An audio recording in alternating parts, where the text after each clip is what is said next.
మీ పరిశుద్ధ నామమునకు వందనములు చెల్లించుచుంటున్నాము. ఈ ఉదయకాల సమయంలో ప్రభా మేమందరము సంఘముగా మీ సముఖమున చేరి మిమ్మల్ని స్తుతించుటకు, ఆరాధించుటకు, కొనియాడుటకు, కీర్తించుటకు మాకు ఇచ్చిన ఈ సహవాసము, ఆలయము, సమయం కొరకు వందనములు. కొద్ది నిమిషములు ప్రభా మేము మీ వాక్యమును నేర్చుకున్నట్టుకు సహాయం చేయండి. ప్రియ పరిశుద్ధాత్మ ప్రభువా, మీరు మాకు మీ వాక్యమును బోధించు. యేసు నామమున ప్రార్థించుచున్నాము తండ్రి, ఆమేన్. క్రీస్తునందు ప్రియమైనటువంటి సంగమ, పెంతెకొస్తు తర్వాత 14వ ఆదివారం ఏర్పాటు చేయబడినటువంటి అంశము plurality, common humanity and faith sharing. బహుళత్వం, ఏక మానవత్వం, విశ్వాసమును ఇచ్చిపుచ్చుకొనడం. Plurality, common humanity and faith sharing. బహుళ సమాజంలో మనము నివసిస్తూ ఉన్నాము. భారతదేశం అంతా కూడా క్రైస్తవ సంఘం కాదు. అనేక మతములకు చెందినటువంటి వారితో కలిసి మనం సహజీవనం చేసే కండిషన్లోనికి దేవుడు మనల్ని జన్మింపచేశాడు. ఇది మన ఇష్టం కాదు. ఈ సమాజంలోకి జన్మించుట ఇది దైవ చిత్తం. మన సంకల్పం లేకుండా దేవుడు మనలను భారతీయులుగా జన్మింపచేశాడు. భారతీయులముగా మనము ఈ సమాజంలో బహుళత్వం కలిగినటువంటి వారముగా, ఆ బహుళత్వం దైవ దీవెనగా, ఆ బహుళత్వంలో దైవ దీవెనలను ఆగ్రానించేవారుగా, పొందేవారముగా, పొరుగు వారికి దీవెనలను పంచి ఇచ్చేవారముగా ఉండుట అవసరం. 2 సంఘటనలని నేను మీతో కూడా చెప్తాను. మేము బీడీ సెకండ్ ఇయర్ చేయించినటువంటి కాలంలో లాంగ్ ప్రాక్టికల్ వర్క్ కేరళకు వెళ్ళాం. నేను మీతో ఇంతకుముందు చెప్పానేమో తెలియదు. అక్కడ మార్తోమా చర్చ్ ఒక ప్రాజెక్ట్ చిన్నపిల్లల కొరకు, దానిని చూడడం కొరకు వెళ్ళాము. Nature of work among the children by Marthoma church. They receive German scholarships. చదవడానికి, చూడడానికి మేము వెళ్ళాము. వారి ఆఫీసులో కూర్చొని మేము చూస్తూ ఉన్నాము. పిల్లల్ని ఎలా సెలెక్ట్ చేస్తారు, సెలెక్ట్ చేసిన పిల్లలకి ఏం సహాయం చేస్తారు, ఎంతవరకు సహాయం చేస్తారు, ఆ సహాయం చేయబడిన పిల్లలు ఏమైపోయారు, ఇవన్నీ కూడా వారు మాకు చెబుతూ ఉన్నారు. ఆఫీస్ పక్కకే రబ్బర్ ప్లాంటేషన్ ఉన్నది. నేను ఫస్ట్ టైం రబ్బర్ ప్లాంట్ చూడడం. అవి పెద్దవైపోతే వాటిని కొట్టేస్తారట. అవి ఇంకా రబ్బర్ ప్రొడ్యూస్ చేయవు. ఆ ప్లాంటేషన్ అంతా కూడా కొట్టేస్తూ ఉన్నారు. మేము ఉదయాన్నే వెళ్ళేటప్పటికే పనివారు ప్రక్కనే కొడతా ఉన్నారు. పెద్ద రంపంతో తీస్తూ ఉన్నారు. ఆ లాగ్స్ అన్నీ కూడా మోసుకొని వెళ్ళి లారీలో లోడ్ చేస్తూ ఉన్నారు. మేము అవి చదువుతుండగా శబ్దం వినపడతా ఉన్నది బయట. ఎవరికో ఏదో ప్రమాదం జరిగింది. మేము వెంటనే బయటికి పరిగెత్తుకుంటూ వచ్చాము. వచ్చేలోపుగా ఒక women who was carrying log, ఆ మొద్దు మోసుకొని వెళ్తున్నటువంటి ఆమె కింద పడిపోయింది. మోస్తున్నటువంటి సందర్భంలో లాగ్, ఆ మొద్దు ఆమె మీద పడ్డది. మేము కూడా పరిగెత్తుకుంటూ వెళ్ళిపోయాము. వెళ్ళి ఆ మొద్దు పక్కకు తీసాము. ఆమె నిలబడలేక ఉన్నది. ఆమెకేమో అయింది, ఏడుస్తూ ఉన్నది నొప్పి అని. అంతలోపుగా మమ్మల్ని చూడడానికి ఆ ఏరియా ఆఫీసర్, డైరెక్టర్ తన వెహికల్లో వచ్చాడు. ఆయన కూడా ఈ సంఘటనని చూచాడు. ఇమ్మీడియట్గా ఆయన తన వెహికల్లో ఆమెని నియర్ బై హాస్పిటల్కి తీసుకొని వెళ్ళిపోమన్నాడు. మేమందరము ఆమెను మోసుకొని వచ్చి వెహికల్లో పెట్టాము. వెహికల్ హాస్పిటల్కి వెళ్ళిపోయింది. ఇక్కడ పడిపోయిన ఆమె మతం మాకు తెలియదు. సహాయం చేస్తున్న మేమెవరో ఆమెకు తెలియదు. A human being in need, being neighbors, human beings who ought to serve, who ought to render helping hand మేము వెళ్ళి ఆమెకు సహాయం చేశాం. చేస్తున్నటువంటి మమ్మల్ని మీరు ఏ కులానికి చెందిన వాళ్ళు, ఏ భాషకు చెందిన వాళ్ళని ఆమె కండిషన్స్ పెట్టలేదు. తర్వాత అక్కడున్న అధికారి కూడా తన వెహికల్ని ఇవ్వడానికి వాలంటీర్డ్ హిమ్సెల్ఫ్, ఆయన ఇచ్చేశాడు. ఎవరు అని చూడలేదు. This is common humanity. రెండవ జరిగిన సంఘటననే మేబీ ఒక 5-6 నెలల క్రితం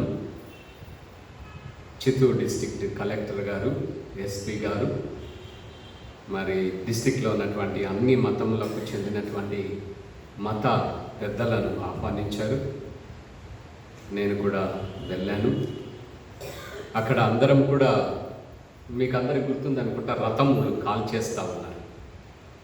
అందుకొరకు ప్రభుత్వము ప్రికాషన్గా అన్ని మతముల వారిని ఆహ్వానించి వారి మత స్థలములలో జాగ్రత్త వహించమని, ఎవరైనా కొత్త వ్యక్తి వస్తే జాగ్రత్తగా డీల్ చేయమని, మత సామరస్యానికి అందరూ సహాయం చేయమని అడుగుతూ ఉన్నారు. అందరూ కూడా మాట్లాడుతూ ఉన్నారు. పాస్టర్స్, పూజారులు, ముల్లా అందరం వెళ్ళాము. నేను కూడా మాట్లాడడానికి చేయెత్తాను, నాకు కూడా అవకాశం ఇచ్చారు. సో నేను ఒక స్టేట్మెంట్ వాళ్ళతో చెప్పాను. We're first human beings, then Indians, then divided into Islam, Christianity, Hinduism. Let us uphold humanity rather than your religion. మనం మొదట మానవులం, ఆ పిదపనే భారతీయులం, ఆ పిదపనే థర్డ్ ఐడెంటిటీ మత సంబంధమైనటువంటి గుర్తింపు. ఈ నేపథ్యంతో చదవబడినటువంటి 3 వేద పాఠములలో బహుళత్వమును గురించినటువంటి పాఠములను మనం నేర్చుకోవడానికి ప్రయత్నం చేస్తాం. పాత నిబంధన భాగంలో మనందరికీ కూడా ఎన్నో ఉపన్యాసాలు విన్నటువంటి టెక్స్ట్ యోనా గ్రంథము అని చదవాలి. It is a book in the book. వేద యోనా గ్రంథం. ఆ గ్రంథంలో మీకు అందరికీ తెలుసు, ప్రవక్తను ఒక చోటికి వెళ్ళమంటే మరొక చోటికి వెళ్ళాడు. ప్రవక్త దేవుడికి విధేయత చూపించాలి, ప్రజలను కూడా విధేయత చూపించే వారినిగా మార్చాలి.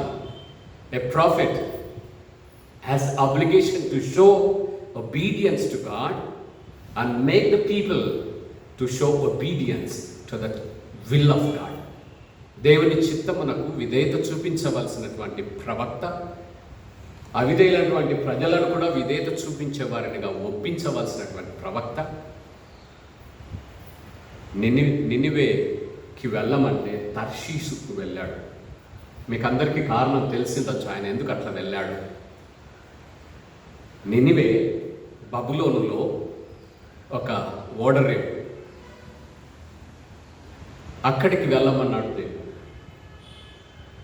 దానికి ముందుగానే మీకు అందరికీ గుర్తుందనుకుంటా,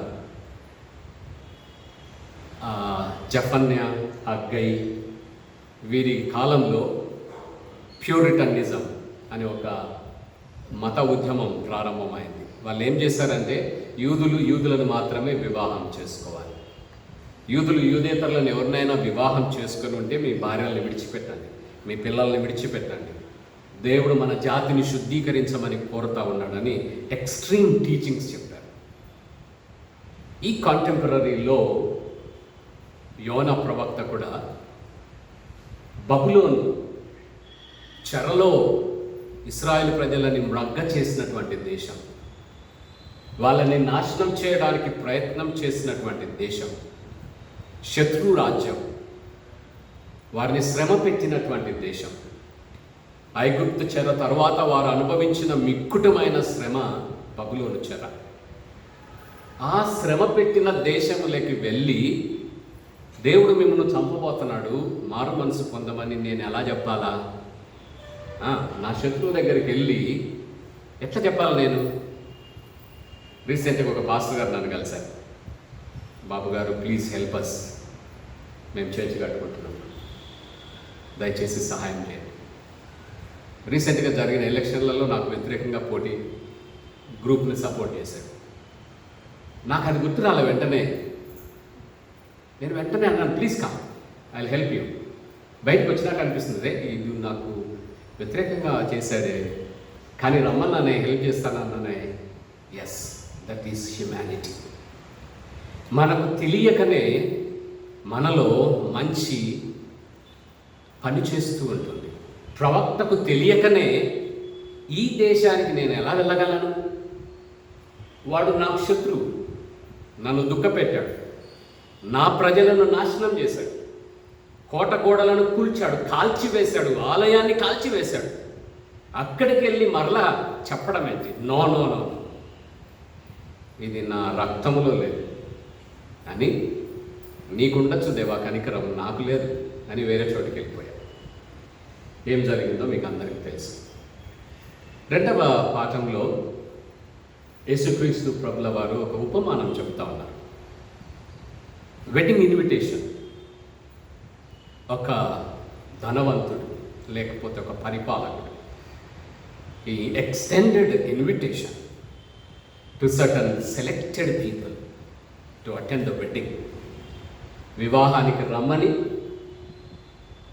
ఆహ్వానం అందించాడు. మీకు రీసెంట్గా వాట్సాప్ వచ్చినాక వెడ్డింగ్ ఇన్విటేషన్లు అన్నీ వాట్సాప్లోనే ఉంటాయి కదా. నిజమే, వాళ్ళు రారు. అప్పట్లో వచ్చి ఇస్తేనే మన గౌరవం, మన కుటుంబం, వాళ్ళతో కూడా వెళ్ళి ఆ వివాహంలో పాల్గొంటాం. ఈ పిలువబడినటువంటి వారు చాలా నెగ్లిజెన్స్తో తీరా సమయం వచ్చినప్పటికీ విందు ఏర్పాటు చేశారు, బిర్యానీ చేశారు, ఏం చేశారు, అన్ని ఆహార పదార్థాలు వేడివేడిగా ఉన్నాయి, ప్రజలు లేదు. ఏం చేస్తాం? యజమానుడు అన్నాడు, ఎక్కడెక్కడ కనపడతారో వాళ్ళందరినీ తీసుకురా. Invited people showing negligence, let uninvited unimportant people come and enjoy a dinner. దేవుని రాజ్యం ఇలాంటి వారిది. పిలువబడినటువంటి వారు చాలామంది, వారు దేవుని రాజ్యాన్ని వ్యతిరేకించారు. అందుకొరకు పిలువబడిన వారి దగ్గరికి ఇన్విటేషన్ ఎక్స్టెండ్ చేయబడింది. మూడవ పాఠంలో కందాకే, ఏ ఆఫ్రికన్ కంట్రీ, రాణి, ఆమె financial minister, a black, visiting Jerusalem and going back, while he was going back, reading the scripture. ప్రయాణంలో చదివే అలవాటు మీకు ఎంతమందికి ఉందో నాకు తెలియదు. ఉందా ఎవరికన్నా? తప్పకుండా ఉంటుంది. ఇంకా కొంతమంది నిద్రపోతారు. ప్రయాణం మొదలైనప్పుడే అయిపోయింది అలాగా కదా. నేనైతే ప్రకృతి చూసుకుంటూ వెళ్తాను, నాకు నిద్ర రాదు, చదవడం కూడా నాకు ఇష్టం లేదు. ఈయనకు ఉన్నటువంటి అలవాటు ఏంటంటే reading the scripture, a lovely habit. చదువుతున్నాడు, అర్థం కాలేదు, చదువుతున్నాడు, అర్థం కాలేదు. ఫిలిప్పు, హెలెనీయుడైనటువంటి క్రీస్తు ప్రభుల వారి శిష్యుడైనటువంటి Philip, inspired by the spirit of God, is with in the ministries of the Holi spirit God. పరిశుద్ధాత్మ దేవుడు ఆయనని ఫలాని చోటికి ఫలాని సమయంలో వెళ్ళిపోమన్నాడు. It is a cross road. వెళ్ళిపోమన్న సమయానికి వెళ్ళిపోయాడు. అక్కడ ఈ వ్యక్తిని కలిశాడు. చదువుతున్నది నీకు అర్థమవుతుందా? నువ్వెవరు? నన్ను ఎందుకు అడుగుతున్నావు? Seems to be you're a Jewish background person, I'm a black, నన్ను ఎందుకు అడుగుతున్నావు అని ఆయన అడగలేదు. ఈయన కూడా బ్లాక్ దగ్గరికి నన్ను వెళ్ళమంటున్నావు ఏంటి దేవా, ఆయనతో నేను మాట్లాడడం ఏంటి అని ఆయన కూడా అనడం లేదు. వెళ్ళిపోయాడు. ఆ సంభాషణ అంతా కూడా మనం గమనించినట్లయితే resulted with a black accepting Christ, a true black becoming black Christian. ఈ రంగు వివక్ష దేవుని రాజ్యంలో కూల్చివేయబడుట మనం గమనించగలుగుతాం. ఇవి 3 పాఠాలు. ఈ 3 వేద పాఠములలో కూడా దేవుని రాజ్య విస్తరణ, the Kingdom of God extending beyond the boundaries of continents, beyond the boundaries of gender discrimination, rich poor discrimination, జాతి వివక్షలకు బయటగా వెళ్ళిపోవడం మనం చూడగలుగుతాం. యోనా ప్రవక్త గురించి మనకు కొంచెం కోపమవుతుంది, కొంచెం కనికరం అవుతుంది కదా. ప్రవక్త అయి ఉండి దేవుడు చెప్పిన మాట వినకపోతే ఎట్లా? మనం కూడా చాలా సందర్భాలలో దేవునికి అవిధేయత చూపించేవారమే. చాలా సందర్భాలలో నీ ఎగోయిజం, నీకున్నటువంటి ఈ భావోద్రేకాలు, వాటి మాట వింటాం. యోనా ప్రవక్తని దేవుడు పలాని చోటికి వెళ్ళమంటే వెళ్ళలేదు. నిద్రపోతూ ఉన్నాడు, తుఫాన్ వచ్చింది, చీటీ వేస్తే ఈయన పేరు మీద వచ్చింది. నిద్రపోతా సోమరోడా, అందరం భయపడుతుంటే నువ్వెట్ట నిద్రపోతున్నావు అని అరిచారు. పాపం తీసి సముద్రంలో వేశారు. పెద్ద చేప మింగేసింది. 3 దినములు చేప కడుపులో ఉన్నాడు. 3 దినములు చీకటిలో ఉన్నాడు, నాచులో ఉన్నాడు, చేప కడుపులో ఉన్నటువంటి రోతలో ఉన్నాడు. ఊపిరెట్టాడుతుందో నాకు తెలియట్లేదు. 3 రోజులు ఈయనకు ఫాస్టింగే, చేపకు ఫాస్టింగే. అది అరిగించుకుంటే ఏమైనా అయిపోయింది. దేవుడు మరలా ఆజ్ఞాపించాడు. ఆ చేప వచ్చి ఆయనని ఒడ్డున క్రక్కి వేసింది. ఆ ఓడలో ఆ చేప కడుపులో పశ్చాత్తాప ప్రార్థన చేశాడు. ప్రభువా, నన్ను క్షమించు. చేప కడుపు నుండి బయటికి వస్తూనే second commission of God, repeating the first commission. Okay, పిల్లలకు హోంవర్క్ ఇస్తాం, 10 ఎక్కాలు రాయమంటాం, 10 టేబుల్స్ రాయమంటాం. 2, 3, 4 రాసి ఇంకా పిల్లలు అలసిపోయినట్టు కనిపిస్తుంది. సర్లే మళ్ళీ రాదులే, వెళ్ళిపోయి ఆడుకోవటం.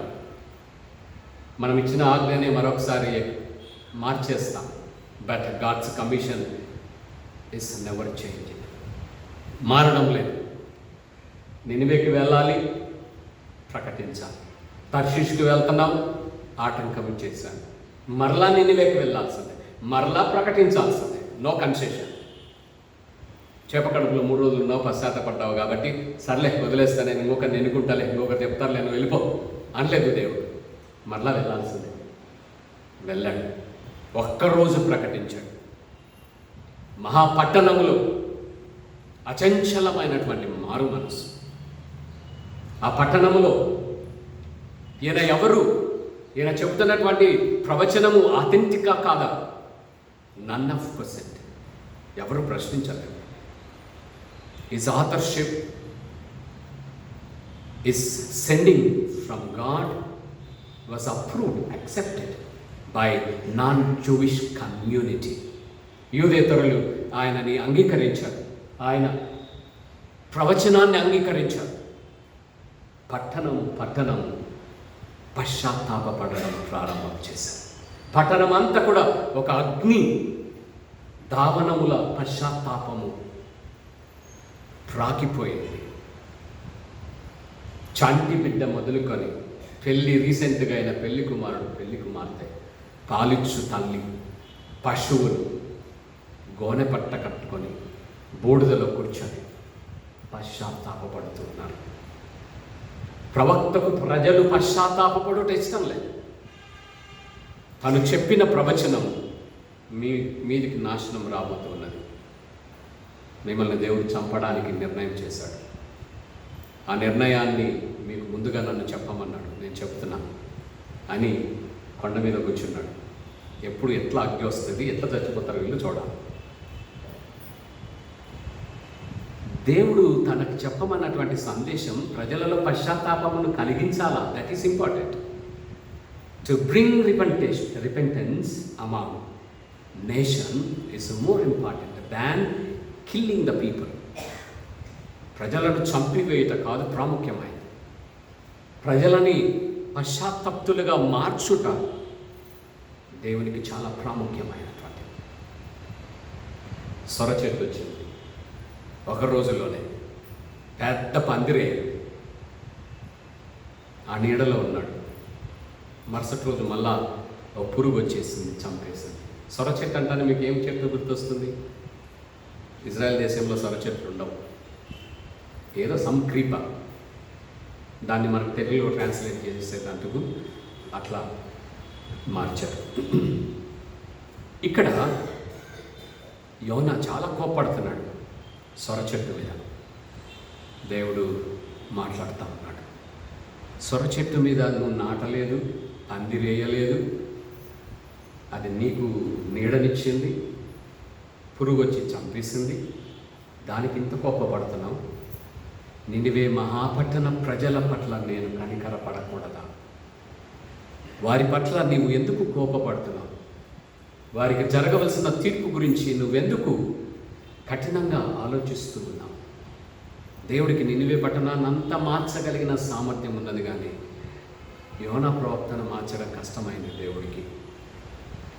చాలాసార్లు అంతే, మనం విని విని క్రైస్తవులంగా బండరాయిలాగా అయిపోయింటాం. అప్పుడే యేసుప్రభుల వారికి లోనికి వచ్చినటువంటి క్రైస్తవేతరులు నీకన్నా ఎక్కువ ఆత్మీయులుగా ఉంటారు, నీకన్నా ఎక్కువ ప్రార్థనా పరులై ఉంటారు, నీకన్నా ఎక్కువ దేవుని సేవను చేస్తారు, నీకన్నా ఎక్కువ దేవుని ప్రేమించేవారుగా నీ కళ్ళ ఎదుటనే ప్రభువులో ఎదగడం నీకు కనిపిస్తుంది.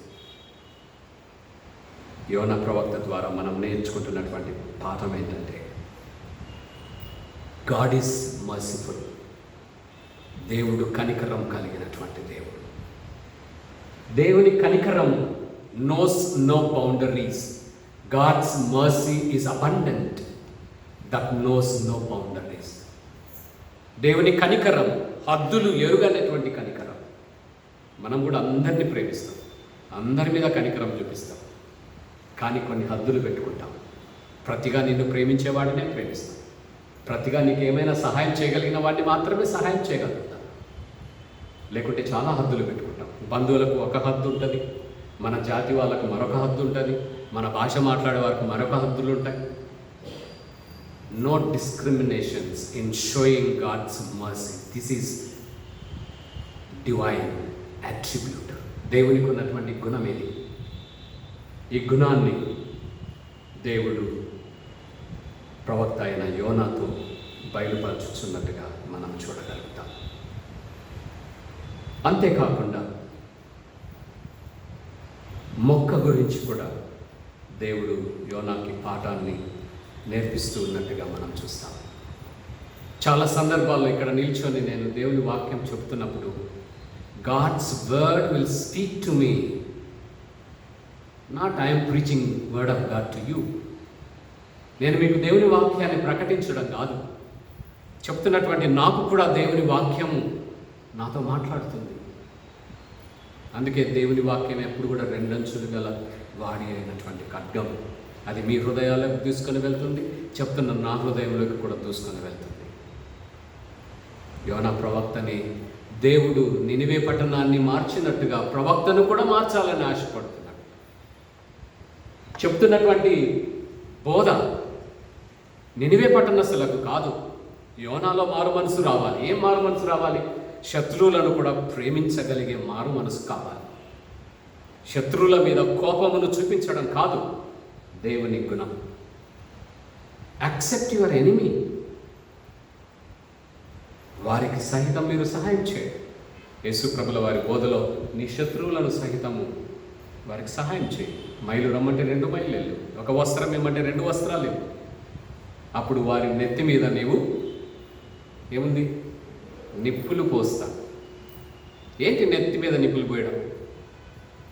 చలిలో వారు ప్రయాణం చేసేటప్పుడు తల మీద కుంపటిలాగా పెట్టుకుంటారు, శరీరాన్ని వేడి చేసుకోవడానికి. ఆ వేడిని నీవు అధికం చేస్తావు సహాయం చేయడం ద్వారా. సో క్రీస్తు ప్రభుల వారి సందేశంలో కూడా యోనా గురించి ఆయన మాట్లాడతాడు. మీకు గుర్తుందా? యోనా 3 దినములు చేప కడుపులో ఉన్నట్టుగా నేను కూడా 3 దినములు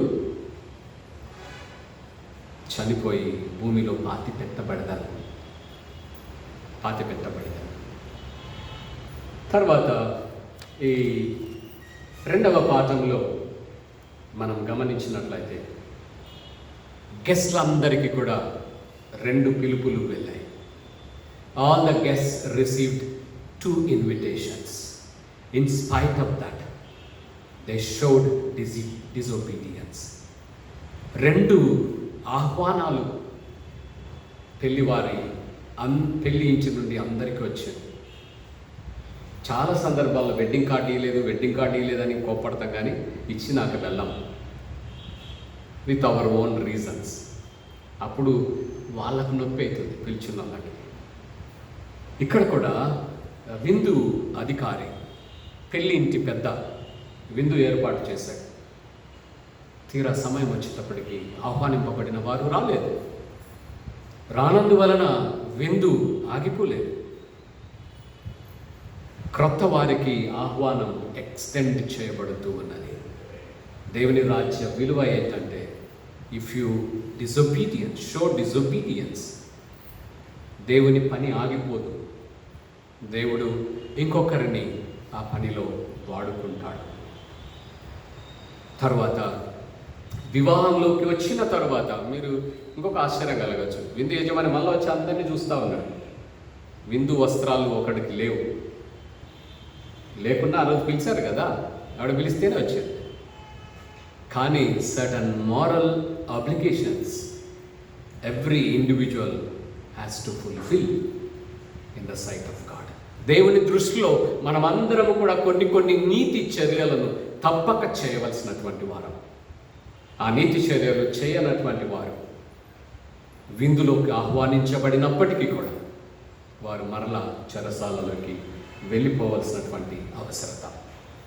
చివరి పాఠంలో Philip mission extending away from Jerusalem, క్రీస్తు ప్రభుల వారిని ప్రకటించుట, యూదులకు మాత్రమే ప్రకటించుట అనే కమిట్మెంట్లో నుండి ఫిలిప్ మొట్టమొదటిసారిగా is preaching the word of God to an African black వ్యక్తికి క్రీస్తు ప్రభుల వారిని ప్రకటిస్తూ ఉన్నాడు. మేము చిన్నతనంలో మా దగ్గర ఒక వార్డనమ్మ ఉండే, మీకు తెలిసిందదేమో, CSI boarding home. She loved an African. ఒక ఆఫ్రికా ఆయన్ని ప్రేమించి వివాహం చేసుకొని వెళ్ళిపోయింది. ఆమె దగ్గరికి వచ్చాడు ఆయన. ఫస్ట్ టైం నేను చూడడం బ్లాక్ని అంత దగ్గరగా. చిన్న వెంట్రుకలు, నల్లగా. అబ్బాయి ఈమె ఎలా ప్రేమించింది అబ్బాయినని అనిపించింది. Love knows no boundaries. తర్వాత మేము ఎంఐ చదివేటప్పుడు మాకు ఒక ఆఫ్రికన్ స్టూడెంట్ ఉండే, but he became very close to us. దేవుని రక్షణ స్వార్థ ఏర్పాటు చేసుకున్నటువంటి బౌండరీస్ అన్నింటినీ కూడా చెరిపివేసి ఎక్స్టెండింగ్ చేయబడుతూ ఉన్నది. ఆయన యెరూషలేములో ఆలయానికి వచ్చాడు. యెహోవా దేవుని ఆలయాన్ని దర్శించుకున్నాడు. వెళ్తూ యెషయా గ్రంథాన్ని చదువుతున్నాడు. ఎన్నో అధ్యాయము మీకు గుర్తుందా? యెషయా గ్రంథం 53వ అధ్యాయం 7వ వచనం చదువుతూ ఉన్నాడు. అది ఆయనకు అర్థం కాలేదు. ప్రయాణం జరుగుతూ ఉన్నది. ఎవరో ఒక వ్యక్తి ఆపాడు, రథాన్ని ఆపాడు. There was known conversation. ఆపి ఇమ్మీడియట్గా ఆయన అడుగుతున్నాడు, నువ్వు చదువుతున్న టెక్స్ట్ ఏంటి అని. మీకు ఆశ్చర్యం కాలేదా? ఈ రథం మీద వెళ్తున్నది ఎవరో తెలియదు, ఆయన ఏం చదువుతున్నాడో తెలియదు, చదువుతున్నాడో ఊరికే ప్రయాణం చేస్తున్నాడో తెలియదు. కానీ ఫిలిప్పుకు ఇవన్నీ కూడా పరిశుద్ధాత్మ దేవుడు బయలుపరచు ఉన్నాడు. Philip was available to the ministries of the Holi spirit God. పరిశుద్ధాత్మ దేవుడి పరిచర్యలకు ఆయన అందుబాటులో ఉన్నాడు. పరిశుద్ధాత్మ దేవుడు guiding Philip and is accepting, following the same. ఆ కాన్వర్జేషన్ అంతా కూడా జరుగుతున్నప్పుడు వారిరువురి మధ్య జాతి వివక్ష, రంగు వివక్ష. ప్రపంచ రాజ్యాల్లో ఇద్దరు ఎక్కువ జాతి వివక్ష కలిగిన వారు. First Germans, then Jews. వారికి చాలా ఎక్కువ. మనం వెళ్తాం కదా విజిటర్స్గా, మనల్ని మనుషులుగా కూడా చూడరు. ట్రైన్లో మేము వెళ్తున్నాం జర్మనీలో, మా పక్కన కూడా కూర్చోట్లేదు ఎవరు కూడా. They don't accept Asians, blocks as human beings. ఈ వివక్ష 21st సెంచరీ గురించి నేను చెప్తున్నాను. ఇంకా 2000 సంవత్సరాల క్రితం ఎంత ఉంటుంది. యట్ ఆ బౌండరీస్ అన్నీ కూడా తెగగొట్టబడుతూ ఉన్నాయి. ఎంఎం థామస్ అనే ఒక థియోలాజియన్, ఇండియన్ క్రిస్టియన్ థియోలాజియన్ ఏం చెప్తాడంటే, Christ continuously involving in the ministry of humanisation of human society. మానవ సమాజాన్ని దేవుడు మరింత మానవులుగా మార్చుతూ ఉన్నాడు. సునీల్ని దేవుడు మరింత సునీల్గా మారుస్తూ ఉన్నాడు. మీ పేర్లు పెట్టుకోండి. నేను మానవుని కాదా? యట్ మానవుడిని కాని గుణాలు ఉన్నాయి ఇంకా నాలో కొన్ని. వాటన్నిటిని తీసేస్తూ ఉంటాడు దేవుడు. Christ continuously doing the ministry of humanising human society. మానవ సమాజాన్ని మరింత మానవ సమాజంగా మారుస్తూ ఉన్నటువంటి ప్రక్రియలో దేవుడు కాలు పంపులు పొందుతాడు. సునీల్లో ఇంకా అమానవీయమైనటువంటి అలవాట్లు, అమానవీయమైనటువంటి ఇష్టాలు, అమానవీయమైనటువంటి చర్యలు తొలగించడం క్రీస్తు ప్రభుల వారి పరిచర్య. ప్రేమైనటువంటి వారులారా, మన సమాజంలో how best you relate with your neighbour. నీ పొరుగు వారితో నువ్వు ఎంత చక్కగా అనుబంధమును ఏర్పాటు చేసుకొనగలవు. నీకు ఎంతమంది క్రైస్తవ మిత్రులు ఉన్నారో అంతమంది ముస్లిం మిత్రులు ఉండాలి, హిందూ మిత్రులు ఉండాలి. ఉన్నారా మీకు? వాళ్ళతో కలిసి జీవించడం. Do you know how to live? Do you know how to respect them? Do you know how to respect their humanity? మానవత్వాన్ని, వారిలో ఉన్నటువంటి మానవత్వాన్ని గుర్తించి గౌరవించడం. యోనా నేర్చుకోలేదు, యోనాకు నేర్పించాడు. నినివే నేర్చుకున్నది, పశ్చాత్తాపపడ్డది, దేవుని శిక్ష నుండి తొలగించబడ్డది. దేవుడి మాటలు మన వెనికిడిలో దీవించును కాక. ప్రార్థన. కృపగల మా దేవ, మీ పరిశుద్ధ నామమునకు వందనములు. నేర్పిన ఈ ఆధ్యాత్మిక పాఠముల కొరకు వందనములు. పాటించుటకు మాకు శక్తిని అనుగ్రహించు. మాలో మరింత మానవ సుగుణముల, ఇతర సమాజముల ప్రజలతో కలిసి జీవించగలిగినటువంటి విశాల హృదయం, దృక్పథం మాకు ఇవ్వండి. యేసు నామమున ప్రార్థించుచున్నాము తండ్రి. ఆమేన్.